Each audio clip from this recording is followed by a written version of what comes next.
wonderful to see you, to be here, to be in front of real people that I can almost touch. I won't touch, I promise. But I can touch you, and I don't have to knock on a screen to see if you're actually here today. Wow, this is awesome. And I promise you, during the next time that I have with you, the following phrases will not come out of my mouth. I need your mic on. I can't hear you. Or, can you please mute, because you're typing, slurping, whatever. Or, my personal favorite, hey, thanks for joining us while you're eating your lunch on Zoom. Can you please close your mouth while chewing? Okay, maybe I didn't say that, but I know you were thinking it. But ladies and gentlemen, today, and I know what you've been through in the last 14 months, I have been the same. But I'm so excited that we're moving forward. And look at this. Thank you so much for being here today and for the next 2 days. Because I know what you've gone through. But I believe right now could be one of the greatest opportunities to create this coveted member service, customer service experience, to create that black tie experience for your members, your prospects, your customers, whoever they may be. And I believe that because for the last 14 months, we've had to use this. We've had to use this thing, the high tech, which we've always used it, which has been awesome.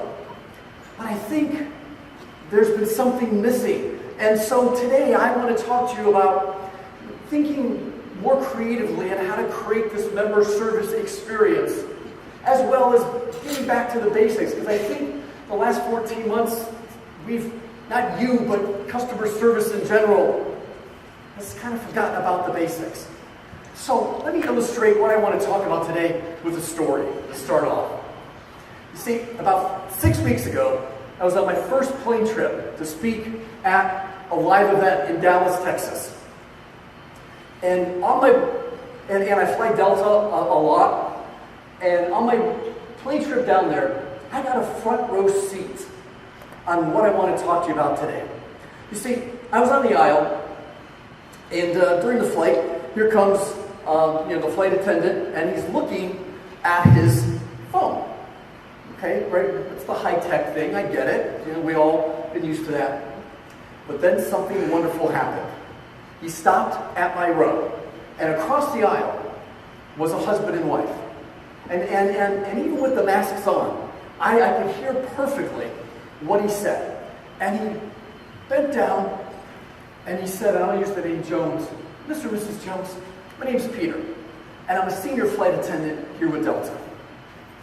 I just want to take this time to say thank you so much for coming back and flying with us. You and all the passengers on this plane, this is why myself and my team are here for you. And thank you so much, and I promise you that we will deliver with passion because we love working for you. And I noticed on my notes, because he was looking at the high tech, that you've been a loyal Delta member for the last 7.5 years. I can't tell you what that means to us. Thank you so much for your loyalty. We truly appreciate you. We hope you have a safe and wonderful flight. And if there's anything myself and my crew can do, please don't hesitate, and have a wonderful time in Dallas. Wow. Now, I didn't get that experience, but I got goosebumps listening to it. And then the confirmation of it came walking through the airport, because I happened to be behind that couple. And the wife turns to the husband and says, I can't wait to tell my daughter this story. This was incredible. I felt so good. See, ladies and gentlemen, Peter had the high tech, but he combined it with high touch right through here, right through his heart, to make those customers feel something different, feel more valued and appreciated. I believe that he was practicing what I call today my 5 essential laws of hospitality, which I'm going to talk to you about. Because I believe Peter knew what business he was in first and foremost. And now I'm going to ask you that. So on the bottom left hand of the screen, you see a website. I'd like for you to open up your search engine on your phone, whether Google Chrome or Internet Explorer, and type in menti.com, MENTI.com. Now that should take you to where it says Mentimeter Voting.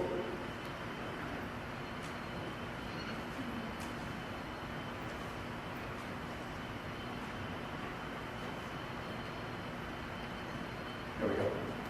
And then you should see a space for a code. And let me read the code to you. So type in these 8 numbers, 4529-3771.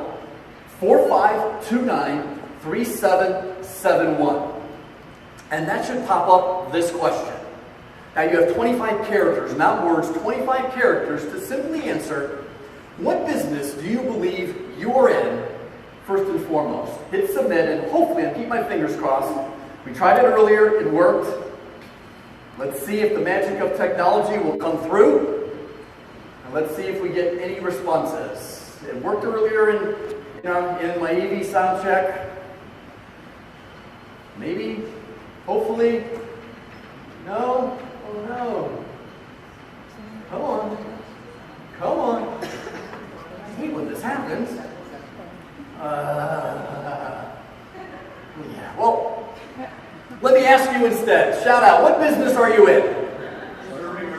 Serving our members. Thank you. What else? Education and excellence. Thank you. What else? I'm sorry? Advocacy and creating what? Creating memories. I love that. What else? Connecting people. I love that. All these are excellent answers. They are right. This is my answer, however. See, I believe first and foremost that you're in the hospitality business. But there's my definition of hospitality. It's an art, and I truly believe it's an art of making a personal connection between you and someone else. I believe you're in the people business first and foremost, a hospitality business. See, and in fact, Starbucks tells their people, we're not in the coffee business serving people. We're in the people business serving coffee. So what business are you in? And do the staff that work for you, or your volunteers, or your board know that you're in the people business? Because I'm here to tell you, based on our customer service mentality, you all are consumers, what we're seeing sometimes today is, that's not my job. No, I don't know. I can't help you. You'll have to talk to somebody else. Right? That's not being in the people business. That's not hospitality, in my opinion. See, I believe that we must do customer service. It's the building block, member service. It's given. Those are the task-oriented jobs that we should be doing for our members. We should be answering the phone with a smile and greeting people and making sure that their registration is on time and all those things. But if you just do member service, customer service, while you could build a nice business, I believe that you're going to be doing a lot of the work because you're going to always have to be replenishing the sales fountain. However, hospitality is felt, isn't it? You can feel it as a consumer. It's inspiration. You can feel when someone truly has that empathy, that caring, that respect for you, that they make you feel valued and appreciated during the entire experience that you have with them.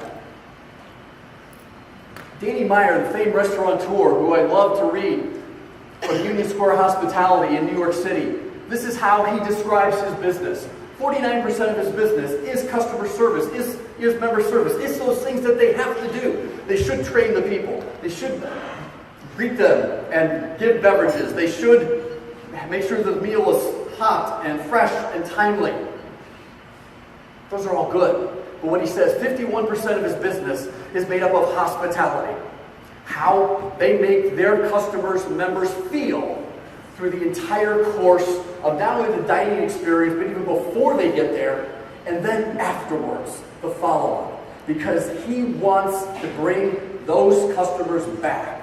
Because when you bring them back based on how you make them feel, you're starting to create loyal members, or what I call brand ambassadors. Here's my definition of a brand ambassador. Someone who can't wait to tell the story of how you make them feel. And then there's numbers that will back that up. Look at this study done by the Temkin group.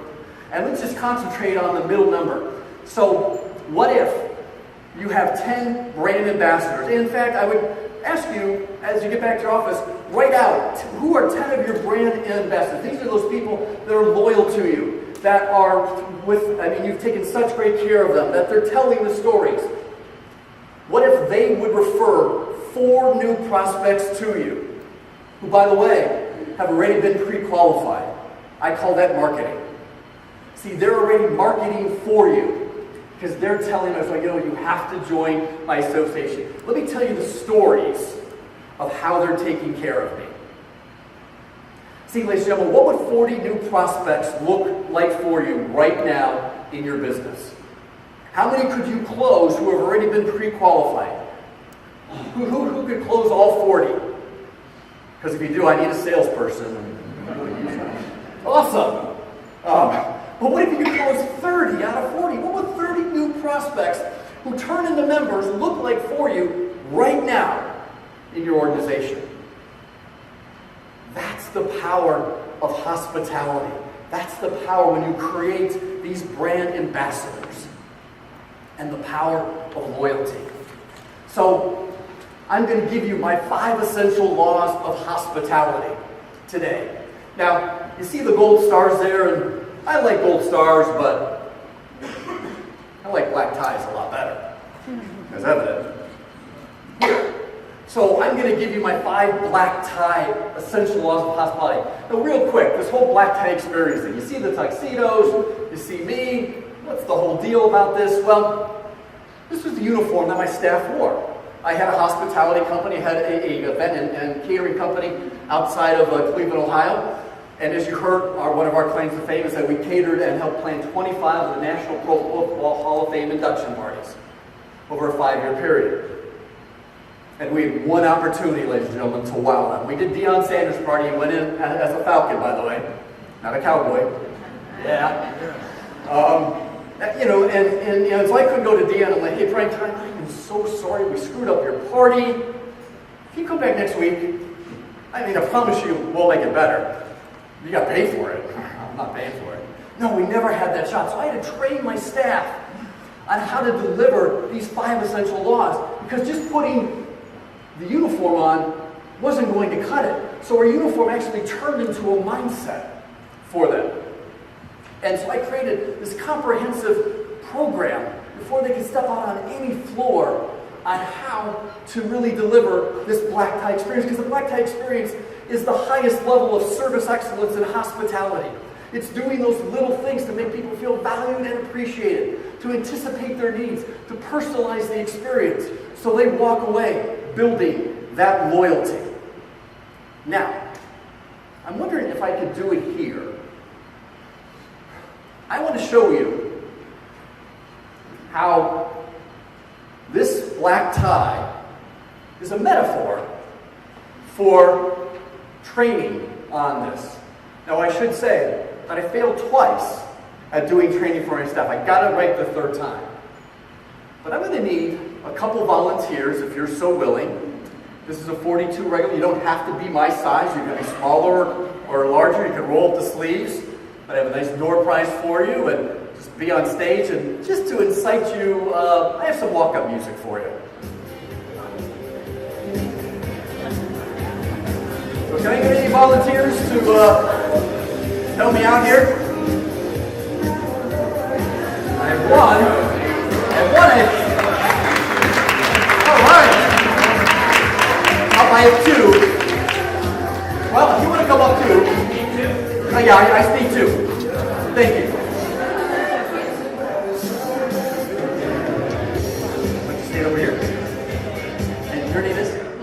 Daisy. Nice to meet you. And Todd, nice to meet you. Welcome. Thank you very much for being here. So I'm going to work with you on this training program on how to deliver the black tie experience. By the way, this is a great social media opportunity if you know these two. Just saying. So I believe there are 3 methods of training. And the first 2 don't work, in my opinion. How do I know that? Well, because I did them, and they don't work. So the first method is called the TELL method, T-E-L-L. Right? So here's my training for you. Todd, Hazy, I'm telling you right now, please tie this tie into a bow tie. Go. I feel like he has an advantage, maybe. No, me either, so. Good. Okay.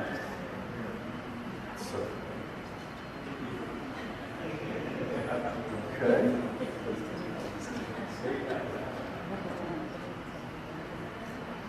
Well, that's not bad. Yeah, that's not good, but hey, that's okay, right? Well, and you, no offense, okay. Because on the TELL method, that's what happens. I mean, we tell our people, we tell our staff, you must do member service. What does that mean? So they're, okay, well, I'm going to wing it because I'm going to forget this because there's nothing there. Here's the second method. I'm going to have you put on the jacket here. You can just put it right over yours. Thank you. You might have to roll the sleeves up, but that's okay. You look good in that, by the way. Good. Tell me, put that on you. Okay. Hey, they look pretty good, don't they? Not bad so far, right? So I want you to, so here's the second one. It's called the SHOW method, S-H-O-W. Reach inside your left hand in the inside coat pocket and pull out that tie. Left side. Can you put on that tie? Yeah. It's a clip.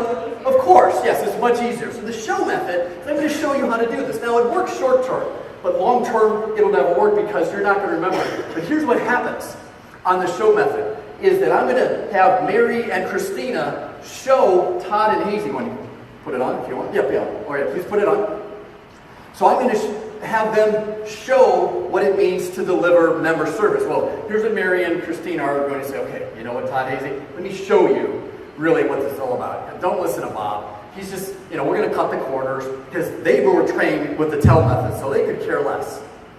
And while this looks good, and you do look good, and a double tap, no, it's okay. We're not going to remember what it means. The only method that works is what's called the involve method, where I'm going to involve you in this training. I'm going to make you understand what it means to deliver the member service experience every step of the way. And we're going to practice. We're going to role play it. See, folks, I couldn't tie this bow tie.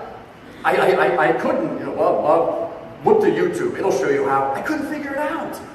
Only until I brought a business associate over to my house, because I had to wear these to be on stage, or as well as with my company, and he worked with me every step of the way on how to tie this bow tie. And if I had more time, I would actually teach you, and in my trainings I actually teach people, because only 2% of the population can actually tie a bow tie.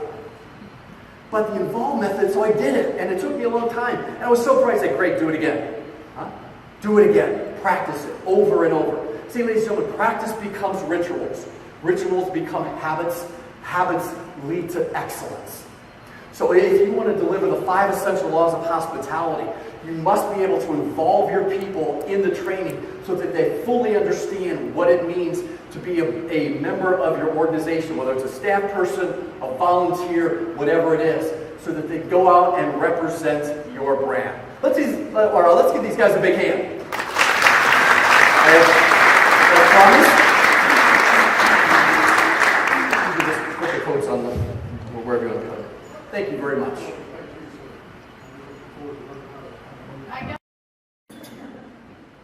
Yeah, just so you can leave them up there. Thank you very much. All right. That's fine. Thank you. Let's give them another hand.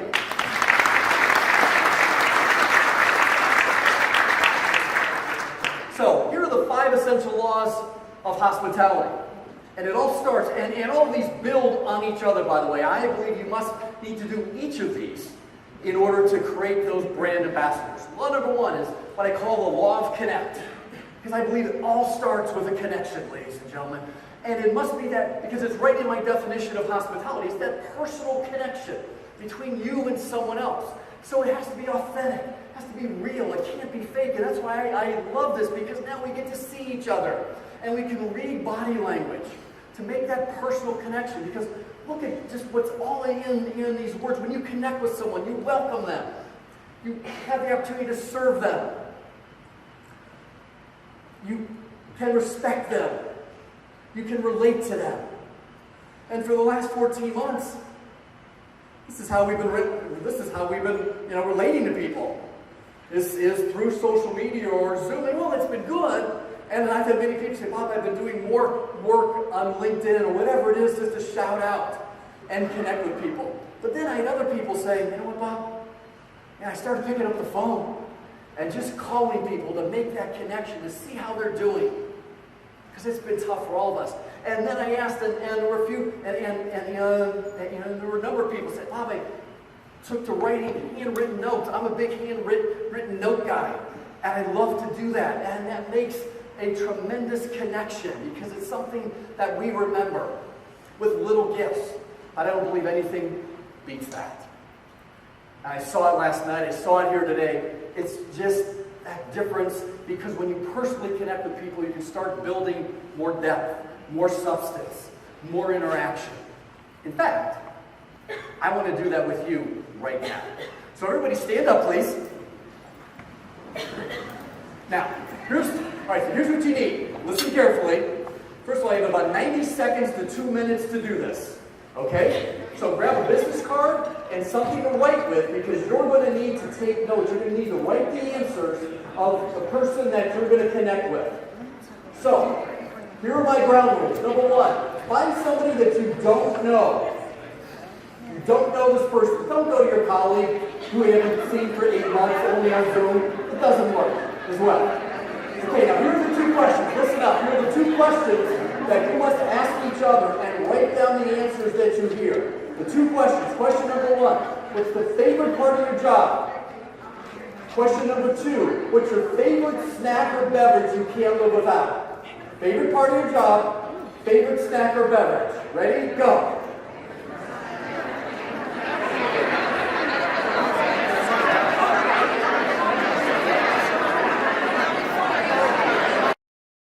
Something with your answers. Well, now we move to the law number 2, which is the law of engagement, which we're building that emotional connection. Because now we've made that connection with them, but now it's time to build on that. How do we engage our members? Don't just ask them to join the board right away, because why? But how do you engage with them? How do you use their expertise and knowledge in your association? You ask them to host a webinar or a podcast or write a newsletter blog, whatever it is. How do you do it? Or should we also just be doing this? This is a quote that's paraphrased from the co-founder of the Ritz-Carlton. Your members' experience will start in the very first 9 feet. So when they walk into your event, what's the first 9 feet look like? How well are they going to be engaged? Who greets them? By the way, do you have directors of first impressions within your association? That's everybody, by the way, I believe. It should be a director of first impressions in your association. How do you greet them? Folks, walk in, and this is an absolutely gorgeous hotel. Would you not agree? Oh my God. And I want to tell you, there are lots of hotels that look like this, but I got here, and within the first 9 feet, I was greeted with hospitality. From the doorman to the front desk to the young gal that had the champagne, they understand how to engage with you right away. So you must build that engagement. I call, and here's the other thing, is do you ask for your members' feedback? Because you can engage with them that way. I opened my first restaurant in 1994. Okay? Think about that time. Answer machines, yes, we had that thing. And no caller ID. And so I had this little Italian restaurant, and there were 12 of them within a mile and a half radius. Folks all did the same thing. We all served the same food.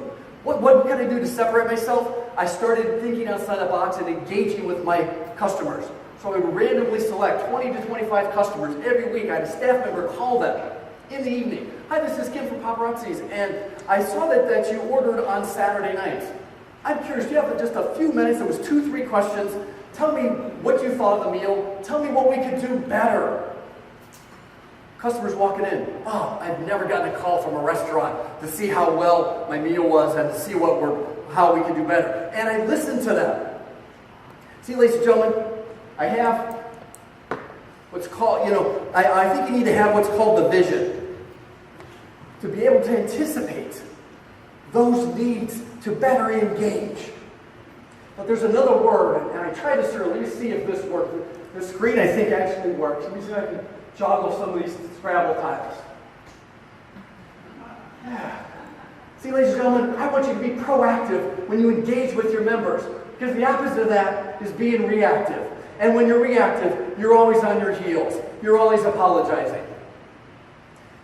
Larry, I am so sorry. You had told me about the room, and frankly, I forgot about it. That's not my fault. It's Jason's fault.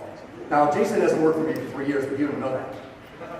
But now Larry's disappointed because I promised Larry on something, but now I'm reacting. I'm so sorry. I'm so sorry. I'm so sorry. See, ladies and gentlemen, I can change your mindset by changing one letter in this word. And let me see if the power of osmosis, I can do this. Ready? I can do this. Come on. There we go. See? I've got to just push this. Ladies and gentlemen, we'd rather be reactive or be creative. Because when you're creative, you're innovative. You're thinking outside the box. You're really trying to build that emotional connection because you're anticipating the needs of your members and engaging them. So now you're able to move to the third law, which is really the key law in my opinion, because if you don't get this law down, you got to go back to law number 1. If you do get it down, you then can move forward to laws 4 and 5. And the third essential law of hospitality is the law of trust, moving from caution to confidence. Because even though you have a member, they're like, so far it's been good, but I don't know. I don't really trust you. Because when you build trust in your members, they have confidence in you. And now trust takes a while to actually build up. But unfortunately, it can be washed away almost immediately by how we treat them, by how we act around them, or by how we speak to them, how we overpromise and underdeliver.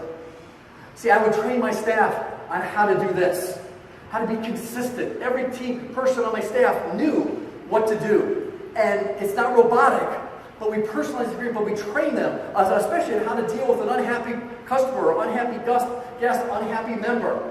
Rather than saying, go to him, go to her. No, they were able, by and large, to work with that customer, work with that guest. Because when you do that, you build this. And ladies and gentlemen, when your members have peace of mind within your association, you're there. Now you have to work, continually work at it. But here's what trust can do. I was attending a conference, and I heard this gentleman who speaks on trust. This was the slide that he shared.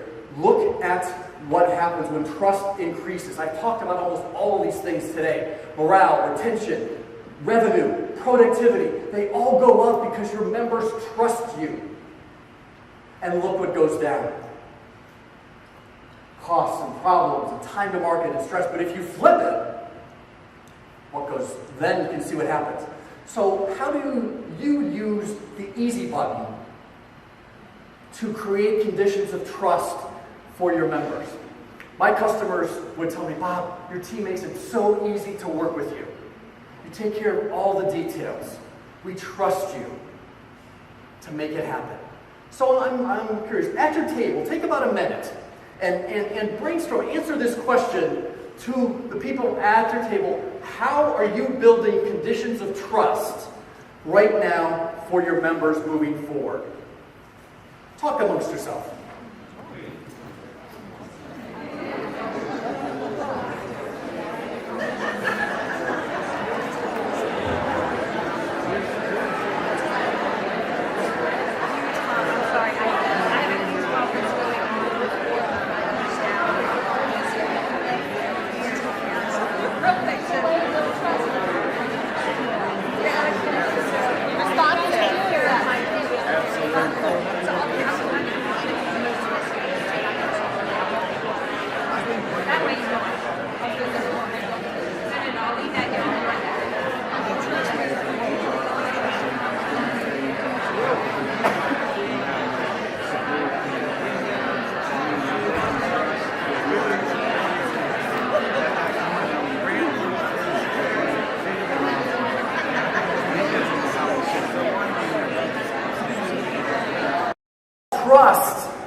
your members trust you, you now can move to the fourth law, the fourth essential law of hospitality, which is the law of appreciation. And it's doing those little things to create those brand ambassadors. Ladies and gentlemen, I know you have the big things down pat.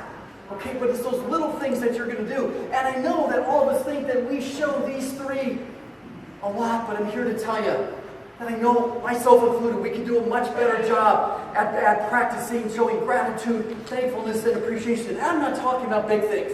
Just doing 1 or 2% more, because if you do that, I promise you, you will separate yourself from everyone else in your industry, whoever. See, because when you appreciate someone, it makes them feel good. Case in point, before COVID, I was in Plano, Texas, speaking to a CPA firm. I was there for 3 days, 2 nights, and I was trying to look for a hotel to stay in, and so I found one, and then, I'm a member of 2 or 3 hotels, and as I checked in to the hotel, and literally, I got my key, and I got this from Shirley at the Staybridge Suites. With a little goodie bag. I'm checking in, ladies and gentlemen. Wow. Now, I'm not a platinum member or IHG, I'm like down here, I'm like, wow. And so I called Shirley, because I had 3 days. I'm like, Shirley, thank you so much. I never would expect this. Why did you do this? Bob, I wanted to say thank you for being here. I know you had a lot of choices of hotels. I saw you were coming in. I saw that you were an IHG member, which doesn't really mean anything, but I wanted to do something little to say thank you. You did, Shirley. Because when that happened, because she's like, Bob, you're a VIP for me. Everyone in my hotel is a VIP. Are your members VIPs here? I would tell my staff, ladies and gentlemen, this event, Thursday night, 200 people, every one of them is a VIP. Because they have the opportunity to market us to their friends and colleagues. Are your members VIPs everywhere you go? That flight that I talked to you about in Dallas with the Delta with Peter. So I get home late Tuesday night. Wednesday morning, I'm back in my office, and I get an email from Delta. Subject line, thank you for flying with us. Great. 17-minute survey. Nope. Here's the first sentence of the email from the VP of Flight Operations.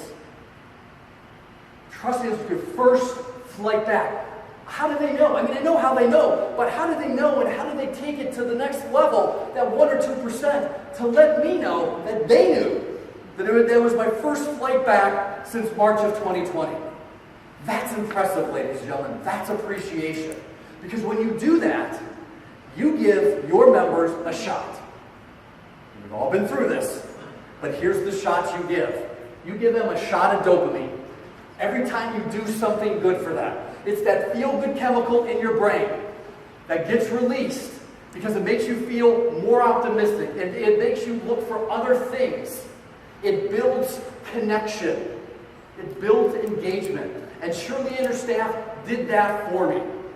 Because then I started looking for all the wonderful things they were doing just because they started out appreciating me for being there. What are you doing to that 1 or 2% to take those members? Because once you do these 4 laws, you now are getting them to the stage of becoming that loyal brand ambassador. Speaking of appreciation, I want to say thank you to you for being here. I truly appreciate you, and I have a couple things for you today. So I have what's called my Black Tie Hospitality Toolkit, which is yours absolutely at no cost. There's my email address, and in the subject line, I have a special code today for you. Just type in the word 5 laws. And I'll send that to you to the zip file. It's got a couple short 1 to 2 minute videos on hospitality, a couple of my templates on hospitality, and my one to Charles. One is the 25 hospitality lessons I've learned over 25 years of being an entrepreneur. It's all yours at no cost. I'm not going to spam you, nothing else. But here's the second thing. On your table, I have some leave behind cards that talk about what I do and list some of my keynotes and so forth. The bottom is perforated. And you can check off the boxes if you'd like. But if you write in the words free 20, that means that I will give you a complimentary 20 to 30 minute phone call. No cost to you. If you want to brainstorm with me, if you want to ask me questions, whatever it is, I want to be there for you because I appreciate you being here for me. It's my way of saying thank you. And you can leave it on the table or hand it to me afterwards. Then I'll send you my calendar invite, and we will schedule this phone call. And you can stop it from there, and that's it. It's just saying thank you so much. So that leads me now to the last and fifth law. Now, I will tell you that I think you need to do these 4 laws: connect, engage, build trust, and show that appreciation all the time. Because when you do that, you deliver joy. And you actually delight your members by doing that. The 5th law, you should do every once in a while, because if you do it all the time, it becomes overdone. The 5th law is what I call the law of wow. My definition of law of wow is random and unexpected. It makes you go, wow. Practice that. Start thinking of ways that you can wow your members, because that's when the story starts. That's what they remember. Case in point, how many of you know birthdays of your members? Okay. Some, okay, good. How many do anything for that? Some, okay, good. That's a good start. How many of you know the anniversary date of when your member became a member, not counting the invoice renewal? Doesn't count. Right? How many of you know that, and do you do anything about that? See, Zappos knows. Zappos knows that it was my 1st and 2nd year anniversary. I had no idea what it was. They do. Now, if they designed this for me with the t-shirt with the bow tie, I'm never shopping anywhere else again. Promise. But that's what they sent. And in that little blue box, the shop now. Guess what I did? I shopped. Because they said, hey, we heard your Zappos anniversary and stuff. They took the time to do that. So my question to you is, what will you do to wow your members before the invoice renewal day comes? To say, wow. That's why what this exercise I had to do is, I believe, so very important. What's the one word in the 2 questions I asked that I think stands out in my opinion? Do you remember what I asked? Favorite, absolutely. Because the word favorite elicits an immediate response in your brain. You know what your favorite snack is. If I had asked, hey, so what do you think one of your snacks you like the most? Oh, man, I don't know. But hopefully favorite is that. Ladies and gentlemen, here's the power of that. Those are 14 bags of sea salt and pepper potato chips. Let me tell you the quick story. So 2 years ago, fall of 2019 actually, I was doing a 5-week customer experience training for an organization. I had 14 people in the class, 5 weeks, half day each, or 1 half day all week for 5 weeks. Week number 1, we did the icebreaker. And I asked them the questions, 2 or 3 questions, 2 of which, favorite part of your job, favorite snack.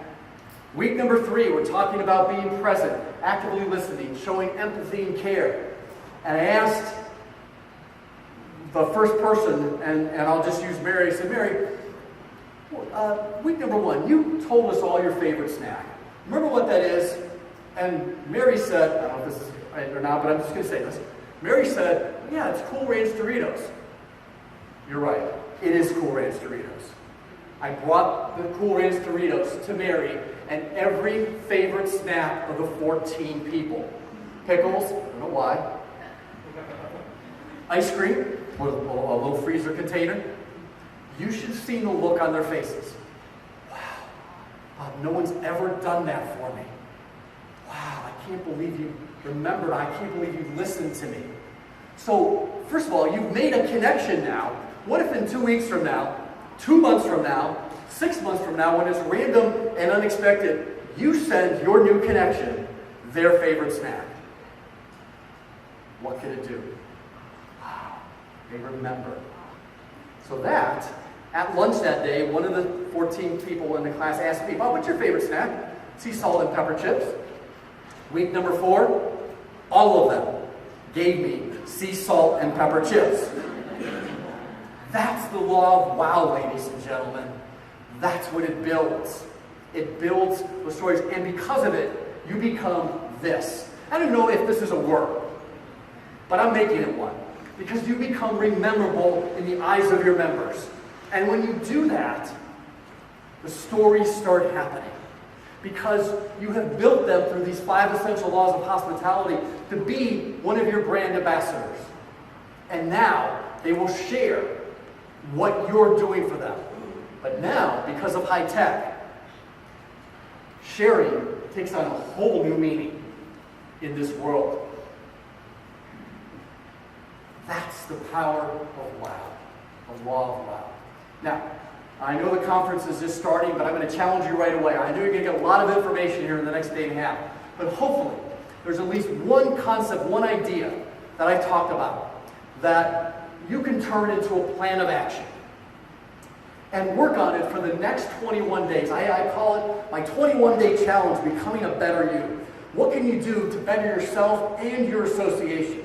See, ladies and gentlemen, we know that it takes 21 to 30 days to form a habit. That's why pre-COVID, all the health clubs were booked on January 2nd and empty by January 18th.